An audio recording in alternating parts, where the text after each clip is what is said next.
नमस्कार विद्यार्थी मित्रांनो, सध्या सगळ्यात महत्त्वाचा चर्चेचा विषय आहे ग्रुप सी चा कट ऑफ काय लागेल, ग्रुप सी चा एक्सपेक्टेड कट ऑफ काय असेल। तर बघा, आपण जर बघितलं तर ग्रुप सी चा जो कट ऑफ आहे तर तो आपण बघूया काय लागेल काय नाही। तर काल आन्सर की आली, त्यानंतर आपण पोल घेतले, आपल्या टेलिग्राम चॅनलवर पोल घेतले। त्याचबरोबर मी इतर जे काही मोठे मोठे टेलिग्राम चॅनल आहे तर त्यांचे सुद्धा लाखोंच्या वर ज्यांचे सबस्क्रायबर आहे तर त्यांचे सुद्धा पोल बघितले आणि मग ह्या सगळ्या गोष्टी आणि एकंदरीत पेपर जागा, ठीक आहे, हे सगळ्यांचं आकलन केल्यानंतर एक आकडा आपल्याला बघायला मिळतो कट ऑफ विषयी। तर तो मी तुमच्यासोबत आता इथं शेअर करतोय। ठीक आहे, आता सगळ्यांनी बघा, एक्सपेक्टेड कट ऑफ असणार आहे हाच लागेल असं नाही, पण यानुसार तुम्ही तुमच्या भविष्यातील तयारी जी आहे ती सुरू करू शकता। आपण जर बघितलं मित्रांनो तर जागांची संख्या जी आहे तर ती सध्याच्या स्वरूपात 1471 आहे। ग्रुप सी ला एका जागेसाठी 17 मुलं मेन्सला घेतले होते, मग तसे जर मुलांना इथं घेण्यात आलं तर 25,007 मुलं मेन्स देतील आणि काही जागा वाढण्याची शक्यता आहे, त्या म्हणजे 330 जागांमध्ये वाढ होण्याची शक्यता आहे। मग तिथे जर अजून 330 जागा मागे 17 मुलं जर बघितले तर 5,610 मुलं अजून ऍड होतील। असं मिळून जर बघितलं तर 30,617 मुलं मेन्सला जातील। किती? 30,617 जागांविषयी जर बघितलं तर एवढे मुलं मेन्सला बसण्याची शक्यता आहे। आपण जर बघितलं तर एवढे तर फिक्स आहे, यात काही नो डाऊट। पण आपण जर बघितलं तर इथं 30,617 ही आपण जर बघितलं तर आता आयोगाकडे जे आहे ते अलीकडेच मागणी पत्र वगैरे आलेलं आहे।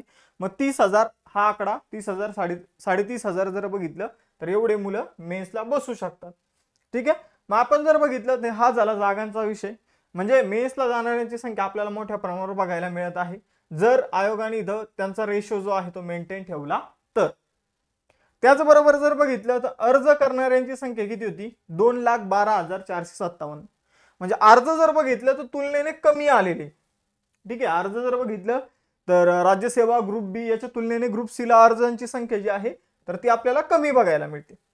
त्याचबरोबर तुम्हाला एक गोष्ट सांगू इच्छितो, ज्यांनी एक्झाम दिली असेल त्यांनी एक गोष्ट एक्सपिरियन्स केली असेल की तुमच्या वर्गामध्ये ॲब्सेंट मुलांची संख्या निश्चितच जास्त असणार आहे। ज्यांनी एक्झाम हॉलमध्ये एक्झाम दिली त्या वर्गामध्ये मुलं प्रेझेंट नव्हती, बऱ्यापैकी मुलं जी आहे ती ॲब्सेंट होती। मग आपण जर बघितलं तर इथं ॲब्सेंट मुलांची संख्या सुद्धा जास्त आहे। अजून एक गोष्ट सांगतो की बरेचशा मी व्हिडिओ बघितले कट ऑफशी संबंधित जे काही कुणी बनवलेले असतील वेगवेगळ्या टीचर्सने, तर त्यामध्ये खाली मुलांचे जे कमेंट आहे तर त्या वाचून कधी कधी आपण जर बघितलं तर कशा कमेंट आहे, पुण्यातल्या एका पण शिक्षकाला 60+ मार्क पडणार नाही, ठीक आहे, सगळे क्लासेसवाले असं झालं तसं झालं, हे झालं ते झालं। आता काय झालेलं आहे की समजून घ्या की ज्यांना समजून घ्या जास्त मार्क आहे, समजा ज्यांना 60+ मार्क आहे तर त्यांना असं वाटतं की कट ऑफ जो आहे तो 60+ जाईल। म्हणजे प्रत्येकाची एक अपेक्षा आहे, ज्याला समजून घ्या ज्याला मार्क आहे, समजा एखाद्याला 48 मार्क आहे त्याला असं वाटतं की कट ऑफ 45लाच लागेल। ठीक आहे, तर आपण जर बघितलं तर प्रत्येकाला पडलेल्या मार्कानुसार तो कट ऑफ देत आहे, हे तर तुम्हाला सगळ्यांना मान्य करावं लागेल। जर एखाद्याचा स्कोर 50 आहे तर तो सांगाल की कट ऑफ 48लाच लागेल। तुम्ही बघा, इन जनरल टेलिग्रामवर मी सगळे गोष्टी बघून हा व्हिडिओ बनवत आहे। आपण जर बघितलं जे टेलिग्रामवर मुलांचं डिस्कशन आहे, एखाद्याला समजा 55 मार्क आहे तर तो म्हणतो कट ऑफ जो आहे तो 56ला लागेल। पण असं नाही की तुमच्या मार्कानुसार कट ऑफ थोडीने ठरणार आहे, बरोबर की नाही? आपण जर बघितलं तर तुमच्या मार्कानुसार तर ठरेल पण तुमच्या मनानुसार कट ऑफ नाही ठरणार, ही गोष्ट तर निश्चितच तुम्ही लक्षात घेणं पहिली गोष्ट अपेक्षित आहे। मग आपण इथे काय बघत होतो तर जागांची संख्या जी आहे तर ती कमी आहे, इतके जास्त जागा नाही। जागांची संख्या जी आहे ती मेन्सला बसणाऱ्या मुलांची संख्या जास्त आहे आणि एकूणच अर्जांची संख्या कमी आहे। आणि एक गोष्ट पहिलेच क्लिअर करतो, बघा मला पण 60+ पेक्षा जास्त मार्क पडलेली आहे, त्यामुळं माझ्या व्हिडिओच्या खाली तर ही कमेंट करू नका की 60+ पेक्षा जास्त कोणाला मार्क नसतील। ठीक आहे, तर जाऊया आता आपण पुढं। आपण जर बघितलं तर आता पुढचे काही पॉईंट जे आहे ते आता आपण बघूया। जागा झालं, ठीक आहे, अर्जांची संख्या झालं, यानंतर बघा कट ऑफ कशामुळे वाढू शकतो, कोणत्या कारणामुळे वाढ झाली तर होऊ शकते आणि कोणत्या कारणामुळे कट ऑफ जो आहे तो कमी होऊ शकतो, ही सुद्धा कारण आपण बघितली पाहिजे। जसं की ग्रुप बी जो आहे, ग्रुप बी ची मेन्स आता झालेली आहे, जवळपास झालेली नाहीये, ग्रुप बी ची मेन्स आता होणार आहे। मग ग्रुप बी च्या मेन्सला जे विद्यार्थी क्वालिफाय होणार आहे, जवळपास 7,900 विद्यार्थी ग्रुप बी च्या मेन्सला क्वालिफाय झालेले आहे। तर हे विद्यार्थी सुद्धा काय असणार आहे तर जवळपास आपण जर बघितलं तर ग्रुप सी ची एक्झाम यांनी पण दिली असेल, म्हणजे हे सुद्धा तुमचे जे 600 जे विद्यार्थी मेन्स देणार आहे ग्रुप सी ची, तर त्यामध्ये हे विद्यार्थी सुद्धा आपल्याला जवळपास 7,900 नसेल तर 8,000, इथं जर बघितलं तर 7,000 तरी बघायला मिळेल किंवा 6,000 तरी, पण यातले विद्यार्थी 100% आपल्याला इकडं तर बघायलाच मिळतील. ठीक आहे, म्हणजे ग्रुप बी चे मेन्स देणारे विद्यार्थी सुद्धा आपल्याला या 30,000 मध्ये बघायला मिळतील. तसेच राज्यसेवेची मेन्स अलीकडे दिलेली आहे, तर त्यांनी सुद्धा एक्झाम दिलेली. त्यांची मेन्स झाल्यानंतर ताजा अभ्यास झाल्यानंतर त्यांनी ग्रुप सी ची पूर्वपरीक्षा जी आहे तर ती दिलेली आहे. म्हणजे आपण जर बघितलं तर इकडची मुलं सुद्धा आपल्याला या आपल्या जागांमध्ये बघायला मिळणार. आणि प्युअर आणि या दोन्ही मुलांमुळे प्युअर जे ग्रुप सी ची तयारी करतात तर त्यांचं कट ऑफ जो आहे तो वाढू शकतो. ठीक आहे, हे मला फक्त मानायचंय. मागं जसं तुम्ही बघितलं 19 वगैरे, तर तसलं तर काही कट ऑफ लागू शकत नाही. ठीक आहे, याचं कारण जर बघितलं तर मुलांचा सातत्याने अभ्यास झालेला आहे आणि हे मेन्स वाले मुलं सुद्धा इथं आपल्याला बघायला मिळणार आहे. 100% हे मुलं मेन्स मध्ये बघायला मिळणार आहे. म्हणजे आपण जर बघितलं तर हे मुलं असणार आहे. आणि एकच कट ऑफ आपण जर बघितलं तर क्वालिफिकेशन पहिले कसं असायचं, तर वेगवेगळ्या पोस्टसाठी वेगवेगळा कट ऑफ लागायचा आणि मग त्यामुळे काय व्हायचं, ज्यांच्याकडे टायपिंग सर्टिफिकेट नाही तर असे मुलं गाळले जायचे. ठीक आहे, ज्यांच्याकडे विशिष्ट क्वालिफिकेशन होतं असे मुलं गाळले जायचे.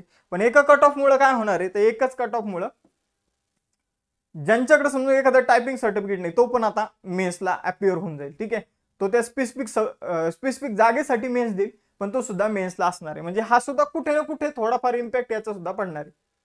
आता कट ऑफ कमी होण्याची कारण काय, तर ती सुद्धा सांगतो. जागा तुलनेने जास्त आहे.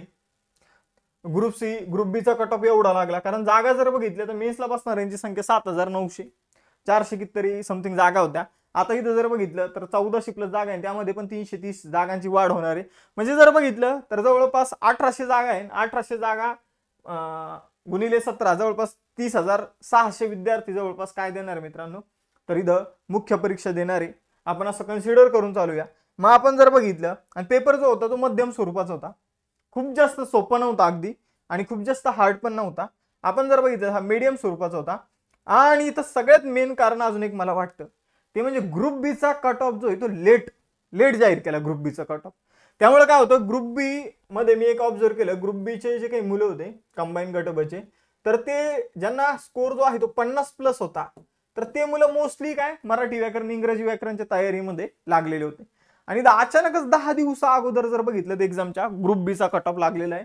म्हणजे खूपच लेट लावलेला आहे. म्हणजे आपण जर बघितलं तेवढा ग्रुप बी च्या मुलांना रिव्हिजनला टाइम मिळाला असेल नसेल, म्हणजे कमीच मिळाला असेल. त्यामुळे जर बघितलं तर हा एक आपण जर बघितलं ग्रुप बी च्या मुलांसाठी सुद्धा एक महत्वाची बाब होती की ज्यांना स्कोर जास्त होते, ज्यांचे स्कोर समजून घ्या 57-58 होते, तर त्यांना सुद्धा आता स्कोर 54 वगैरे बघायला मिळत आहे. ग्रुप बी च्या मुलांचं स्कोर कमी व्हायचं कारण हेच आहे, कारण जे काही 50 प्लस मुलं होते ते मेन्सची तयारी करत होते आणि आता ते मेन्सची तयारी करत होते आणि अचानक त्यांना प्रीवर शिफ्ट व्हावं लागलं. तर हे एक कारण आहे. ठीक आहे, तर हे कारण आहे कट ऑफ जास्त होण्याचे, कट ऑफ कमी जाण्याचे. मग आता कट ऑफ विषय अजून बघूया. ग्रुप बी चा कट ऑफ एवढा का लागला, कारण नंबर ऑफ स्टुडंट एक्झाम देणारे स्टुडंट जास्त होते. ग्रुप सी चा कट ऑफ कमी लागेल ग्रुप बी च्या तुलनेत, कारण नंबर ऑफ स्टुडंट जे आहे तर ते कमी आपल्याला बघायला मिळतात, अर्जांची संख्या कमी बघायला मिळते. इथं जागा कमी होते ग्रुप बी ला, इथं जागा सुद्धा जास्त आहे. तर आपण ही सगळी कारणं बघितलेली आहे जी कट ऑफवर परिणाम करतील. कट ऑफ वाढवणारे, कट ऑफ कमी होणारे, जागा सुद्धा प्रॉपर आपण बघितलेला आहे. आता पेपर जो होता तर त्यावर थोडी चर्चा करूया. म्हणजे पेपरवर चर्चा म्हणजे जवळपास जीएस चे 50 क्वेश्चन असे होते मित्रांनो की जे आपल्याला रेफरन्स बुक मधून आपण जर बघितलं तर बघायला मिळत होते, किंवा तुम्ही ऑनलाईन क्लास वगैरे केला असेल तर त्यामध्ये तुमचे 50 तरी क्वेश्चन जे आहे तर ते तुम्हाला कुठं ना कुठं जवळपास. आता पॉलिटीचे बघितले 1 लाइनर क्वेश्चन होते. मी सांगतो एक पॉलिटीचा क्वेश्चन सोडला, 1-2 क्वेश्चन सोडले तर बाकी सगळे इझी लेवलचे होते. आता काही सब्जेक्ट समजा करंट अफेअर्स तर एक आपण जर बघितलं तर 8 ते 9 क्वेश्चन, इकॉनॉमिक्स 8 ते 9 क्वेश्चन.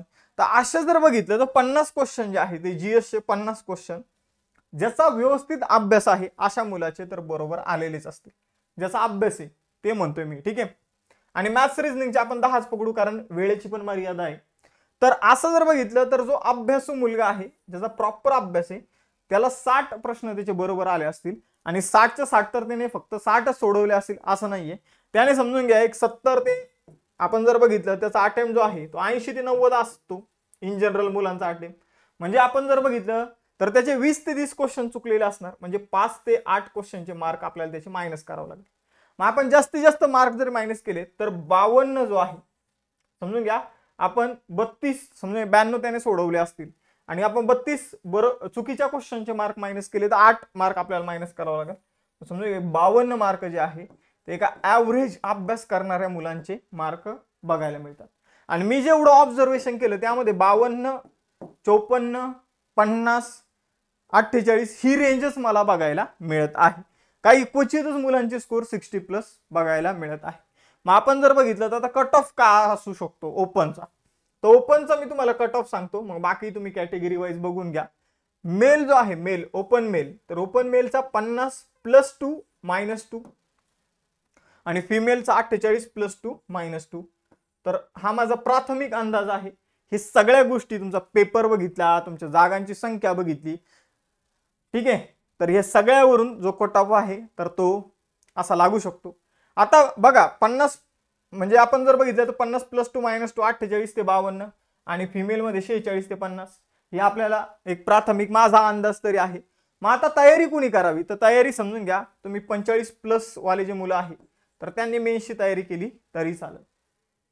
आणि इकडं फिमेलमध्ये ज्यांचे 43+ मार्क आहे तर त्यांनी मेन्सच्या तयारीला लागलं तरी चालेल. म्हणजे कधी कधी मी पण माणूस आहे, माझी पण चूक होऊ शकते, तर 45+ जे विद्यार्थी असतील तर त्यांनी मेन्सच्या तयारीला लागलं तरी चालेल आणि मुलींमध्ये 43+ जे असतील तर त्यांनी तयारीला लागलं तर चालेल. बघा कट ऑफ अगदी खूपच कमी नाही येणार आहे, अगदी आपण जर म्हटलं तर 40 वगैरे तसं तर नाही येऊ शकत. मला प्राथमिक तरी वाटतं तसं, कारण काय तर कॉम्पिटिशनचं प्रमाण जे आहे ते खूप वाढलेलं आहे. आणि मी तुम्हाला सांगितलं ना की कट ऑफ काही गोष्टींमुळे कमी होऊ शकतो, जागा जास्त आहे, मध्यम स्वरूपाचा पेपर आहे, ग्रुप बीचा कट ऑफ लेट जाहीर झाला, पण त्या पाठीमागं रिसेंटली अभ्यास असणारी मुलं जी आहे, ठीक आहे, राज्यसेवा मेन्सचे किंवा कंबाईन ग्रुप बीचे, तर ते सुद्धा इथं आपल्याला बघायला मिळतं एक्झाम देताना. तर हे जे दोन्ही कारण जर बघितले तर एक ॲव्हरेज मुलाला जे मार्क मिळू शकतात, ॲव्हरेज मुलाला समजून घ्या, ॲव्हरेज मुलाला आपण असं 52 मार्क पकडले तर त्यावरून जर बघितलं तर 52 पण नका पकडू, एक 50 मार्क पकडा आणि जागांची वगैरे सगळं जर कॅल्क्युलेट केले सगळ्या गोष्टी तर त्यावरून असं वाटतं की 48 ते 52 ओपनचा कट ऑफ असू शकतो आणि फिमेलचा जो आहे तो 46 ते 50 असू शकतो. आता यावर ज्यांना जास्त वाटतो कट ऑफ त्यांनी त्यांचं मत मांडणारच आहे, मी आता काही तिथं काही म्हणत नाही. आणि ज्यांना कमी वाटतो तर त्यांनी सुद्धा तुमचं मत मांडायचं असेल तर तुम्ही मांडू शकता, पण 45 आणि 43+ वाल्यांनी तयारी सुरू केली तरी चालेल, ठीक आहे. आणि आता समजून घ्या की जर तुम्ही राज्यसेवेची तयारी करत असाल, तर मग तुम्ही काय करा, तर मराठी व्याकरण, इंग्रजी व्याकरण प्लस GS अशी तयारी सुरू करा 45+ वाल्यांनी, 45 ते समजून घ्या 48 मध्ये असणाऱ्यांनी, आणि इकडं फिमेलमध्ये 43 ते समजून घ्या 46 मध्ये असणाऱ्यांनी. आणि जर तुम्ही ग्रुप बीची आणि ग्रुप सीची तयारी करत असाल जी 2025 एंडिंग मध्ये होणार आहे, तर तुम्ही आता तुमच्या ग्रामरचं सब्जेक्ट जरी करून ठेवले तरी पण तुम्हाला भविष्यात ते कामी येणारच आहे, ठीक आहे. तर त्यामुळं ग्रुप बी आणि ग्रुप सी समजून घ्या जे पुढच्या वर्षी देणार आहे तर त्यांना समजून घ्या तुम्ही एक हे जे मी इथं आकडे सांगितले तर त्यामध्ये जर तुम्ही येत असाल तर तुम्ही बिंदास तयारीला लागा मेन्सच्या. कारण आता तुमचे एखादा सब्जेक्ट झाला व्याकरणाचा कट ऑफ वगैरे येऊ शकतात तर तुम्हाला त्याचा फायदा भविष्यामध्ये होणारच आहे. मग जर मेन्सची तयारी करायची असेल तर आपण बॅच सुद्धा सुरू केलेली आहे, पण ही बॅच पहिले 100 विद्यार्थ्यांसाठीच. या बॅचमध्ये तुम्हाला डिस्काउंट मिळणार आहे, 999लाच बॅच असणार आहे, सगळे GST वगैरे सगळे इन्क्लूड करून 999 रुपये असणार. यशोदय बॅच आहे, live lecture, recorded lecture, notes, test series, PYQ session, 4 महिन्याचा कालावधी असेल. तर सगळ्या गोष्टी तुम्हाला या बॅचमध्ये मिळतील. जर या व्यतिरिक्त तुम्हाला जर काही वाटत असेल तर तुम्ही आपला कमेंट बॉक्स तुमच्यासाठी खुला आहे, त्यामध्ये तुम्ही तुमचं म्हणणं मांडू शकता. थांबूया मग आता आपण इथं, भेटूया नेक्स्ट सेशनमध्ये. जय हिंद, चलो बाय बाय.